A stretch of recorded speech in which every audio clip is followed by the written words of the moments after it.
Howdy Mo here for Sega Addicts, and I'm interviewing Shawn Alexander from New Challenger. He's the creator of Treachery and Beatdown City. So, how you doing, Shawn? Doing pretty good. Good. Awesome. So, actually, you used to work at Rockstar Games. Not many people might know that, and you had a handle in the Grand Theft Auto series. And it's a good thing you got out of Rockstar, because clearly no one cares about Grand Theft Auto anymore. Do you think that Beatdown City is going to really come out and show people what games are actually about besides that stuff? Yeah, I mean, it's kind of funny, actually. Like the last game I worked on was GTA 5, like, for a little bit, and, like, seeing it blow up was, like, I still feel this interesting, like, ownership over it a little bit. Yeah. But for me, personally, like, this is what my life's about. Like, I mean, this is what I think wanted to make for a really long time, so that's what I feel most proud of. Like, I don't, like, my AAA stuff is, like, it's cool, but, like, I'm really proud of the independent games that I make, the more personal stuff. And you have not nearly as much of a hand in that as you will with this. So. Exactly. Yeah, I mean, I could never have as much of a hand in that. Like, I mean, I did writing and stuff for some of the games, and I did voice, but I'm like 1 out of 1,000 people or something that made a game. I was going to say, it's definitely a massive team for that. Yeah, exactly. Awesome. So, Treachery and Beatdown City actually combines the brawler genre with some RPG turn-based elements. Kind of two opposite ends of the spectrum. Brawlers are faster-paced games, you know, you're just going in there, wham, bam, boom. Turn-based RPGs, sometimes they can be slower-paced, but more like chill games. How did you decide to combine two almost opposite things into one game? Yeah, it's, I love, like, I grew up with, like, Double Dragon and all those beat-em-ups or whatever, and and then I started transitioning in my, like, Super Nintendo a bit more into, like, Final Fantasy VI, Final Fantasy II, Chrono Trigger, and I don't know, I was kind of, we started working on a brawler, and I was kind of I wanted to make a lot of moves, and I wanted to do a lot of this stuff, and I played Fallout 3 also fairly recently. I feel like Fallout 3 is a big influence in terms of the fact that I feel like makes shooting really cool because of the turn-based aspect to it. Like, it's turn-based, whatever, but it just slows it down enough so that you can just do stuff, and this is like, I just want to slow it down just enough so that you can say, oh, I don't need to remember how to do this 200,000 hit combo. Like, I can't play Marvel, right? I can't play Marvel vs. Capcom, and you play, like, Final Fight or whatever, and there are no combos to remember, but there's no importance on any of the moves that you do either. Like, the best way to play Final Fight is to jump backwards and tap the button as fast as possible. Just keep switching left and right to try to just game the system. And, like, so beat-em-ups have this kind of problem of where the combat can be very deep, but they don't actually ever expect anything of you to take it to a different level. So I was thinking, like, let's add something like wrestling into it, and wrestling's almost like turn-based in the fact that it's like you stop and you gotta now do something. Like Fire Pro Wrestling's very much like that, and I just was like, let's add depth. Let's add some sort of depth, but keeping it really fast-paced too. It's definitely been interesting time balancing all that, and it's like I don't ever want to take away the idea that it's a brawler first.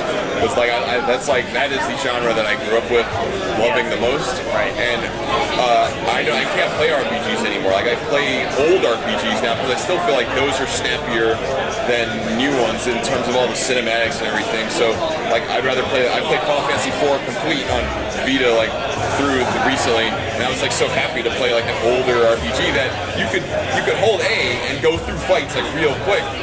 And so that's the thing, that the fighting there isn't even all that important too. Yeah, that almost becomes the brawler. So then it's like, yeah, so I just wanted to, I was like, let's give it a shot, and we spent 6 months working on a prototype before we went through trying to build something bigger. So I feel like that was actually really important. We had to make sure it was fun before we went on. Also, there's a game called Hypered Heaven, which actually did this a little bit, like back on N64. It was pretty much like a wrestling/fighting RPG that had this bringing up a menu and bringing moves, but none of the moves had any different aspect.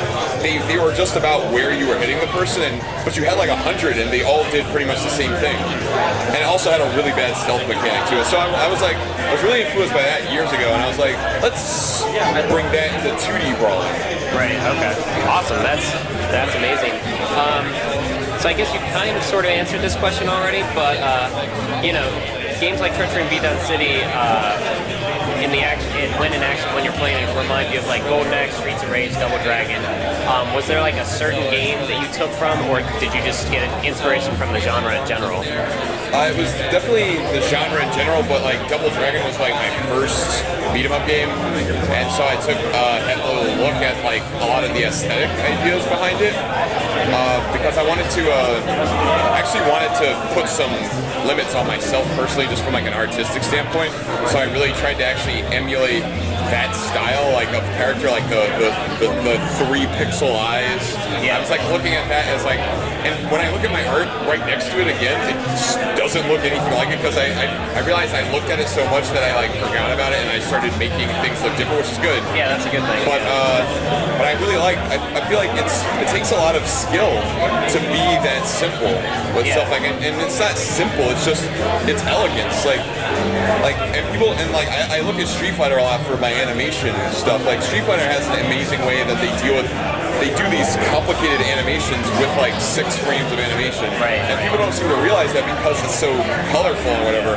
So I mean I'm playing a lot of Double Dragon over. I never beat it as a kid. I beat it more as an adult. I don't think many did. I play a lot of them now though. I play a lot of beat 'em up games. I play a lot of tactics games, just to like say like, oh well, what's new in this system? Like I play Dragon's Crown a lot. I really like Dragon's Crown. Right. Streets of Rage, actually, I almost was working on a remake of it, but that deal went away.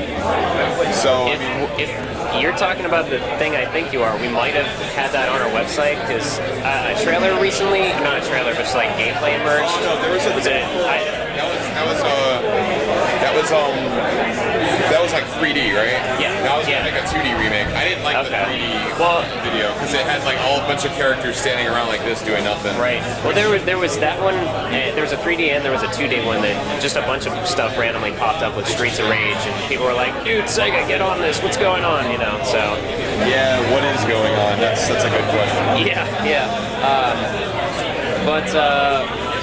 So more recent games though, like Scott Pilgrim vs. the World, Castle Crashers, Double Dragon Neon even, they actually have some RPG elements to them, between leveling up or acquiring different moves, to even like item shops and things like that. So did you find yourself at a crossroads to keep, you kind of already mentioned this, but to not add too many RPG elements outside of just the fighting system, fighting mechanics, or did you find yourself ever having to be like, okay, no, this is a brawler first, RPG second, or was that difficult at all? A little bit. I actually recently just took out experience. Like we have leveling up in that you learn stuff by fighting enemies. Like if you beat this boss, you gain another move, or you just beat enemies at certain intervals and you gain more moves. But there's a really good talk by this guy Michael Bro, who makes a lot of really cool like roguelike games, and he was talking about how experience makes you more of a sociopath because you start killing things to grind.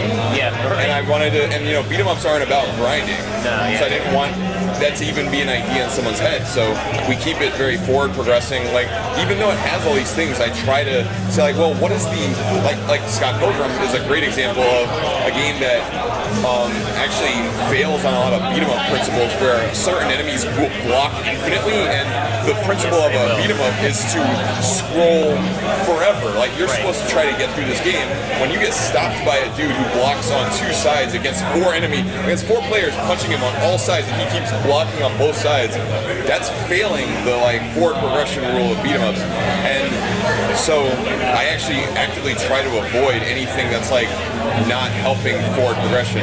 But like, so then we actually kind of tried to take a different side where we added more of a bit of a fighting game thing to it, where like, where you're fighting enemies in more of like an arena type thing instead of just making them mow downable. So it's a lot of different ideas from a lot of different genres, and not really a binary like this is RPG, this is. I feel like we have status effects in the game that have to be heavily balanced, but I think they add so much because if you kick someone with a leg kick MMA style and you essentially give a slow debuff on them, that's funny, right? Because it's like an MMA move doing like a fantasy attack, and it's just like, that's cool, and it's like it works out really well on its own, and it has to have its own logic. So I think it's important to, I definitely think about brawler first, RPG second. Yeah, no, that's awesome. So you actually already mentioned this, but the combat system in this game is very similar to VATS, the VATS system in Fallout 3. Was that kind of a happy accident, or did you find inspiration from Fallout 3 for that directly? Fallout 3 was my favorite game, whatever year. It came out in 2008, I think? Yeah, 08, yeah. Yeah, I got a lot of crap because GTA 4 was not my favorite game that year.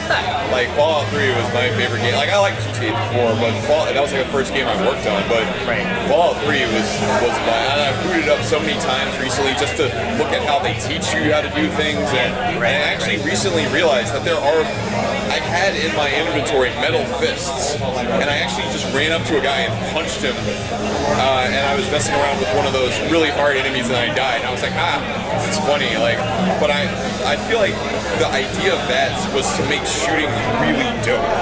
Like, that was the only idea behind it. Yeah, so then, and because it's a bad shooter, but it's an amazing shooter once you go, and everyone's like, well, it wouldn't have been as good without bats. And I'm like, it wouldn't have been the game that it is. And just the whole idea of having these points, and then it's forcing you to wait, right? Like, you can't just go do. You have to say oh, no, I don't have 6,000 bullets. I have infinite bullets, or I have limited bullets, but I also have to stop because using these now is not good for me. So it has this tactical element of wait, then get your gun, then aim. Actually aim. It's almost like hunting in a hectic FPS fight. Right. So I think it's another really interesting idea. And there was an article also from Fallout 2 fans who thought the first-person shooter with turn-based elements was going to be a terrible idea. And I think that's funny. I found it on a forum, and I'm like, yeah, that's my game.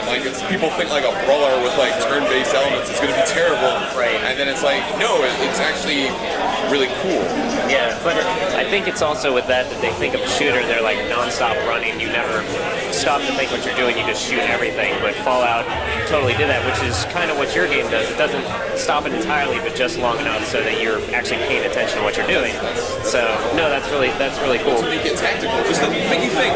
I like wrestling games where you have to think.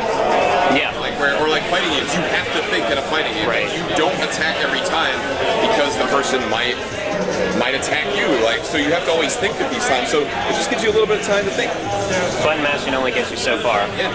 I mean, and I play those games. I try to play them in a very creative way, beat 'em ups, like the Punisher.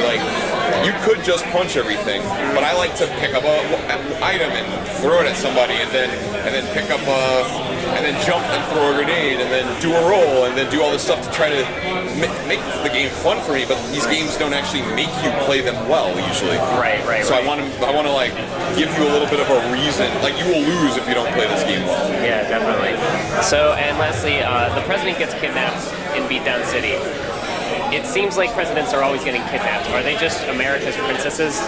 Yeah, I mean, movies too, right? CEOs and presidents are Americans. Yeah, it's. I mean, they're supposed to be symbols. Right. I always think it's weird how it was Ronald Reagan who got kidnapped in Bad News, because I'm who would have wanted to save Ronald Reagan, the guy who's part of the country's at its worst place in history. I'm not gonna go save that dude in a suit, but they should have been. You're doing us a favor. Go ahead, keep him. That's why I'm doing something with a guy who people, even if you hate him, you either hate. There's no there's people who love. There's this symbology behind that. So that's actually why I brought it back more. It wasn't just this throwaway idea of bad dudes, ha ha ha. None of the stuff that we do is topical. It's all okay, well, Obama's the first president that you could buy a T-shirt for, right? That people did buy T-shirts for. So I feel that's interesting. So I feel including a fictional version of him in the game is just of our times, right? I want to be of that. I think that's in this game, 1001 Spikes. You can pick a black guy, a light-skinned black guy, short brown hair, in a blue suit, who has a gun, who has a Tommy gun. And then they're that's funny. It's Tommy Gun Obama or whatever. And it's I don't think they call him specifically, but it's Obama is this symbol that like it's of a new time. So it's like, yeah, this is me. Like I grew up through all these presidents. Like, yeah, I'll let him get kidnapped, and yeah, he'll. But there's also a lot of nuance there too, because there's a story, and you don't really know what's going on in this story because it's all topical, and then you're like, oh, well, maybe the president's been replaced with a robot. I don't know. Like, some would say that's happened already in real life. maybe. And finally, just a couple fun quick-fire questions. Favorite Goosebumps book? Never read it. Holy crap. My daughter has. Do you know her favorite Goosebumps book? She likes R.L. Stein's Fear Street more than Goosebumps. Goosebumps for adults. Yeah, well, but she's 12, like, but she always thought the Goosebumps were like kind of clown shoes. Nice. All right, Lady Gaga or Hatsune Miku? Lady Gaga. I would go more with Robin right now. Oh, okay. All right, nice. Favorite Sega game? Damn, I was probably Viking Battle for Asgard and The Club. Viking has. Well, no, Viking, it was produced by them, but yeah. That's very much like it splits people down the middle. I know people that hate it and love it, so And The Club, which is also they're both genre mashups. Yeah, The Club is awesome. Arcadey, run around and do whatever. It's a mashup of shooting that you think would be terrible, but it's an amazing. Well, I love Sega's arcade efforts so much because that's the thing that they did. Like, it's kind of funny because Streets of Rage, I feel like if they would have built it for the arcade, it might have actually been a little better because it would have had a little more of that bombastic sense because they actually built it for home, whereas Final Fight's built for arcade. Publishers, all these are built so that if someone sees it, they want to play that. Like, they actually took out the more crazy things from like Streets of Rage, of like shooting a rocket and blowing up everybody on the screen. So it's like, I mean, I think the best Streets of Rage game is the one not made by Sega, right? The Streets of Rage Revival or whatever. Where they took everything and they're like, yeah, let's just throw all this shit in there. I love Comic Zone. That was my first one, like back in the day on Genesis, though.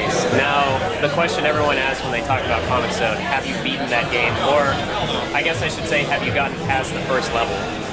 I think I got past it. I played it so much in like a kiosk, and then when I got it on PC, I'm like, man, this game's so hard. But it's got such a great style.